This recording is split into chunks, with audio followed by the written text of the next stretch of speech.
Check one, check two, check. The esteemed Oxford professor Richard Dawkins considered alternative titles for his iconic book, The Selfish Gene, such as the immortal gene or the causal gene. The core idea and the resounding success of the book lie in the concept that genes drive the course of life. Through the remarkable ingenuity of DNA, genes ensure their own survival, triumphing in the eternal struggle against mortality. Discover his captivating stories on his YouTube channel, The Poetry of Reality, and everything will fall into place. If you haven't yet, you're missing out on a richer life in the awe-inspiring marvels of modern science, physics, and biology. In the grand saga of life on Earth, the ingenuity of mutations enables genetic material to endure and weave an elegant dance across the seemingly harsh stage of mortality. There's nothing cruel in this intricate interplay between life and death, a theme that inspired the title of his final book, The Genetic Book of the Dead.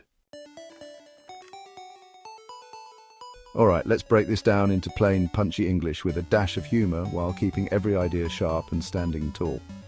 Picture this: a sneaky parasite rewires an ant's or mouse's brain, turning it into a willing, happy meal for its main predator. Or imagine a species that survives by injecting its eggs into another critter, munching it from the inside out, like a gruesome sci-fi flick.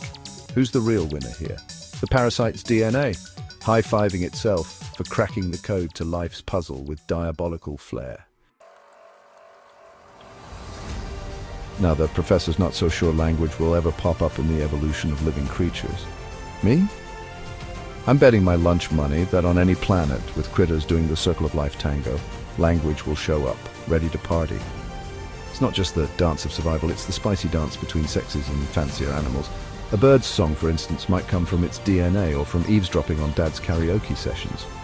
Over eons, these tunes get jazzier in the battle for the best genetic VIP pass. Eventually, chirps and melodies turn into full-blown sentences. Toss in a verb and boom, creatures can start dreaming about tomorrow or regretting yesterday's bad choices. Whether the male or female ate the forbidden apple in Eden or in this cosmic rom-com, you can bet they'll point fingers like we humans do. Enter God, stage left, the moment a creature starts asking, why do we live, why do we die? Any chatty species, wrestling with the dread of death and the sting of loss, will leap to the idea of an eternal big boss upstairs. It's Philosophy 101, the first stab at answering, what's the point of all this? Now, a species without much brainpower relies on DNA mutations to shape its future, evolving at the speed of a lazy glacier. But throw in philosophy or religion, and those ideas spread like memes or gossip at a family reunion.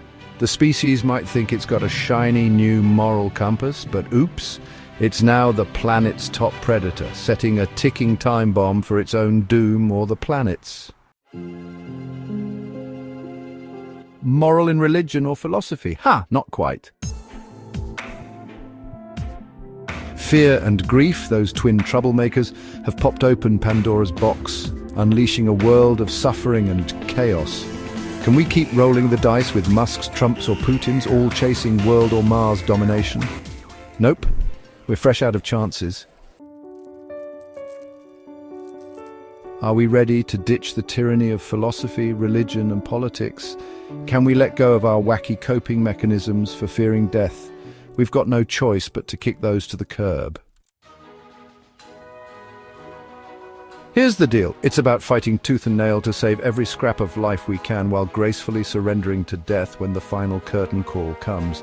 No daydreams of a sequel. It's about conquering the big three existential fears deep in our bones, all for the love of life and those we cherish. The essence of the God concept.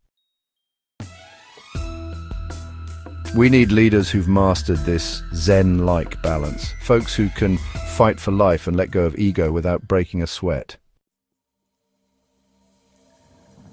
It's time to figure out how to pick, train, and spread this kind of leadership to every human, no matter their flavor, diversity, or gender.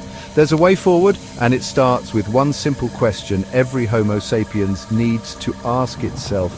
How do I squash these fears and ditch my ego like yesterday? We're waiting, folks. Tick-tock.